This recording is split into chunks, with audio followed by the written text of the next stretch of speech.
সরকার নির্ধারিত ভাড়া কিভাবে সমন্বয় হলো তা জানতে আমাদের যাত্রা। কিলোমিটার প্রতি 11 পয়সা বাড়ানোর পর ফার্মগেট থেকে সাভার পর্যন্ত ভাড়া আসে 53 টাকা, কিন্তু নেওয়া হচ্ছে আগের ভাড়া 50 টাকায়। আগে তো এখান থেকে ফার্মগেট সাভার 50 টাকা নিত, এখনো তো 50 টাকাই নেয়। গতকালও 50 টাকা নিচ্ছে। 11 পয়সা ভাড়া বেশি কিভাবে নেবো?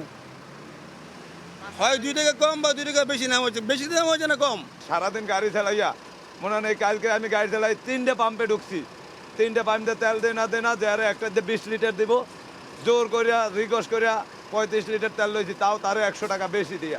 মিরপুর রুটের চিত্রটাও একই রকম। বেশিরভাগ যাত্রী দিচ্ছেন আগের ভাড়া। ভাঙতি টাকার সংকটে নতুন নির্ধারিত ভাড়া নিতে পারছেন না বাসের কন্ট্রাক্টররা। গুলিস্তান তো আপনার আসলে বাজার 3 থেকে 12 বাসে যাত্রীতে চাইলে দেয় নাম করে ভাড়া আগের যা ভাড়া সেই ভাড়াই আছে, এখনো সেই ভাড়াই নিচ্ছে।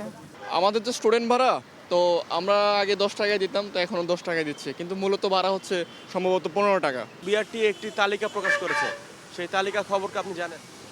জি না, এখন পর্যন্ত ওরকম কোনো লিস্ট আমাদের কাছে আসে নাই। আসলে আমরা অবশ্যই আমাদের কোম্পানি ভাড়া বাড়ানোর চেষ্টা করবে। ভিন্ন চিত্র দেখা গেল গুলিস্তান থেকে উত্তরা রুটে। এখানে কিছু কিছু বাসে নেওয়া হচ্ছে নতুন ভাড়া, তবে এ নিয়ে অসন্তোষ রয়েছে যাত্রীদের মধ্যে। এখন তো বলা যায় না যে ভাড়া কেন বাড়ালেন, এক কথাই বলে দেয় ভাড়া বাড়াইছি, তেলের দাম বাড়ছে না।